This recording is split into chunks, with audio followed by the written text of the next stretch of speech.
Hello guys, magandang araw po sa inyong lahat.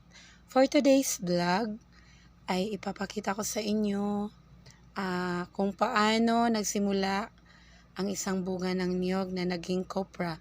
So guys, tara, samahan niyo akong panoorin. So let's go! Ayan guys, napakatataas ng puno ng niyog.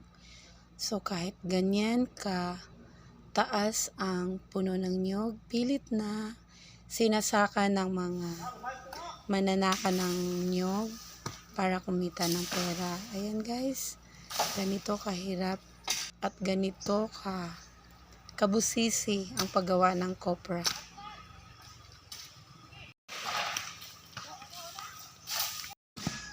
Oops, mukhang tatamaan ako ng niyog.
Bunga ng niyog.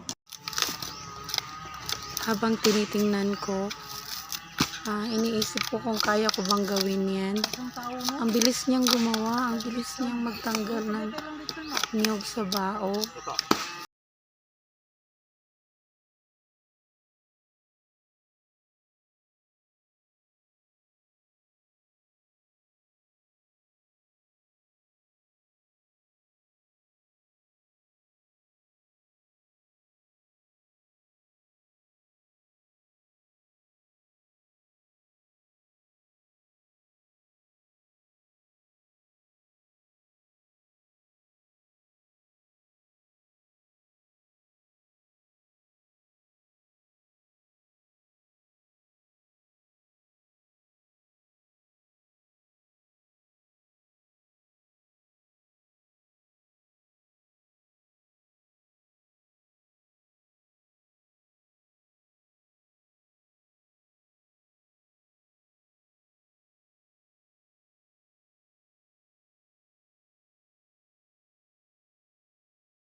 Bita.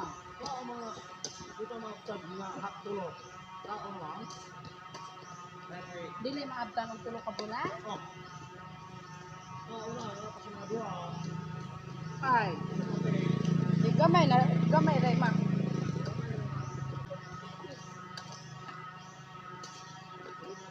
Ay, kuno man gyud kita bagay na. Ito ka bulan ko. Ano mo dito dili ka niya. Dili ni sa tao na dili. Wala kay kulo ko. Kumakain ba kayo nito, guys?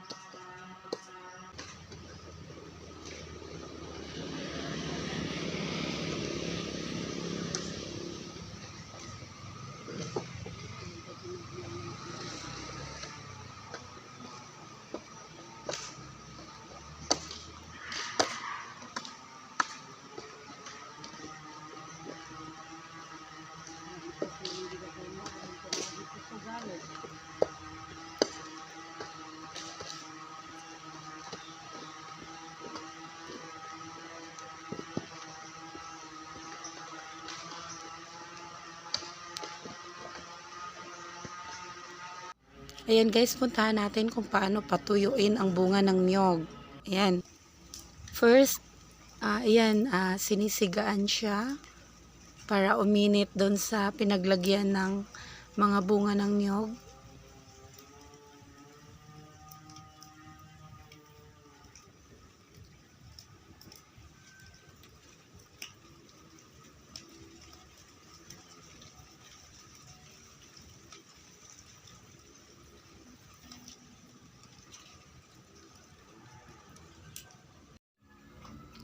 Ayan, ganito na siya karami guys.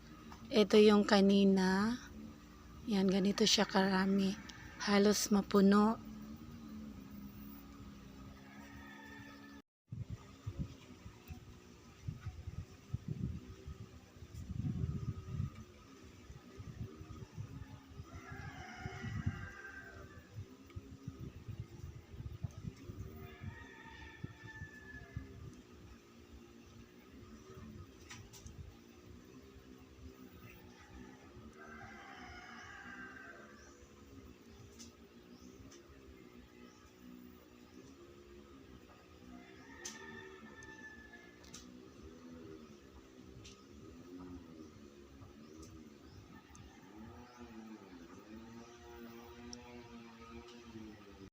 Kumasamong ako kayo panutulan na kumasamong kay na langan ni hatong ga do kay kay kuno mag-orient sa Maria tanan kuan minalulan o liluan asa ko dito uban tanan sakop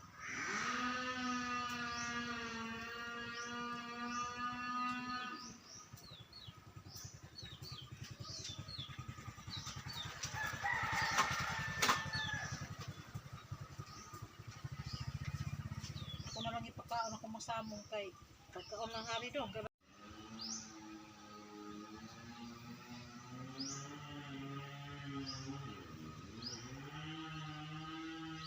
magsuod ang sako, pato ra ka nakuha ka sa uban. Pwede ra po na pura.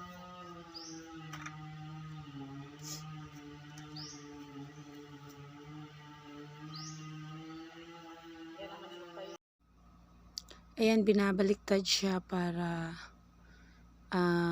mainitan yung kabilang side ng niyog. Ayan, mamula-mula na siya. Ibig sabihin, patuyo na siya. Ayan guys, napapansin ko, doon banda, maputi-puti pa. Ibig sabihin, hilaw pa siya. Dito banda, mamula-mula kasi sabi nung nagluluto, pabor daw dito yung apoy, kaya ayan, binabaliktad na nila. So maya guys, doon na naman. So ayan na guys, luto na yung bunga ng niyog. Ayan, kopra na siya guys. Ayan. Sa dali mo ba kita katunga dili. Yung rin akong pare sungaw magpuro na iyaan. So, ayan na guys. Sinisilid na siya sa sako upang maibenta na namin sa merkado. So, ayan guys, inaabot ng 50 to 52 kilos bawat sako niyan. So, ayan guys, this is all for today's vlogs. Yummy Pa TV po, and salamat sa lahat ng suporta. Thank you for watching. I love you all. Bye!